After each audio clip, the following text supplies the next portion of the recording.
Before we begin, a quick note. This channel shares anonymous confessions and original story adaptations focused on real emotions, choices, and consequences. I didn't find out the truth by accident, and I didn't find it because she wanted to tell me. I found out because someone else decided it was time. For years, I believed my best friend was the one person in my life who was completely honest with me. The kind of person you trust without hesitation. The kind of person you defend even when others doubt them. But trust has a strange weakness. It makes you assume silence means safety. And sometimes silence is where the real danger hides. This is the story of what my best friend kept from me for years, and how the truth didn't just change her life, but forced me to question everything I thought I knew about loyalty, fear, and friendship.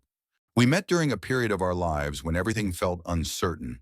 We were young, trying to understand who we were supposed to become, and desperate to find someone who made the world feel less chaotic.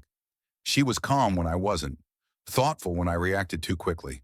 She had a way of listening that made people open up without realizing it. I trusted her almost immediately. Our friendship grew naturally. Long conversations late at night, shared fears about the future, jokes that only made sense to us. She became the person I went to when something went wrong, and the person I wanted to tell first when something went right. She never talked much about her past, not in detail. At the time, I assumed it was normal. Everyone has chapters they don't like revisiting, but looking back, there was always a boundary she never let me cross. Questions she answered vaguely, stories that felt incomplete, as if certain details were intentionally missing. I mistook that distance for strength.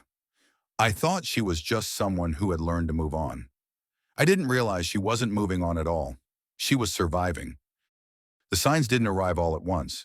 They came slowly, quietly, hiding behind excuses that made sense at the time. She would cancel plans suddenly without explanation. Sometimes she seemed distracted, as if she was listening for something that wasn't there. Her phone was always close, always face down. Once I noticed her checking behind us while we were walking.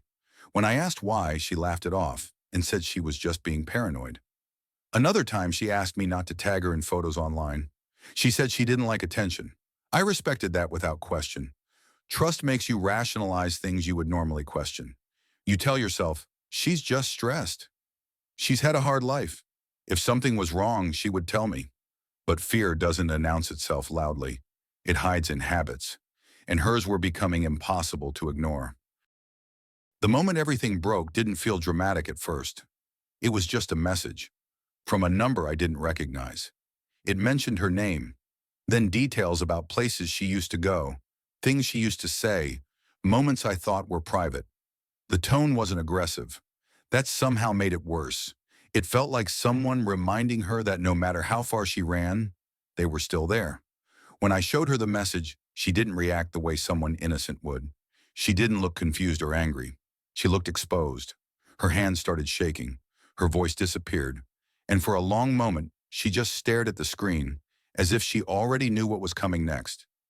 That was the moment I realized I had been standing next to someone carrying a weight I couldn't even imagine, and I had no idea whether I was prepared to carry it with her.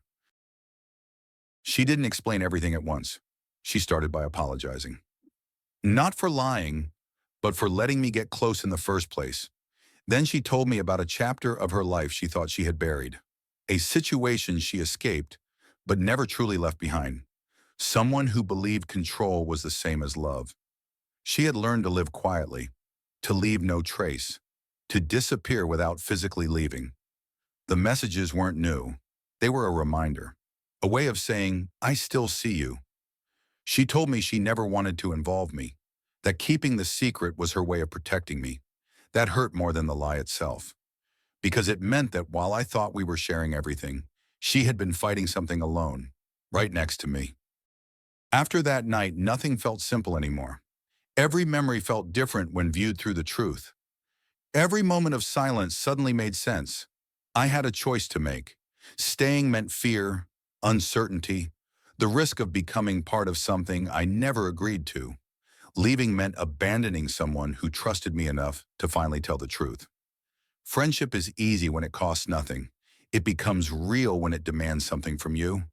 We talked, argued, sat in silence, planned next steps carefully, For the first time, honesty replaced fear. It wasn't heroic, it wasn't clean, but it was real. Our friendship didn't end, but it changed. Some trust was broken, some was rebuilt stronger than before.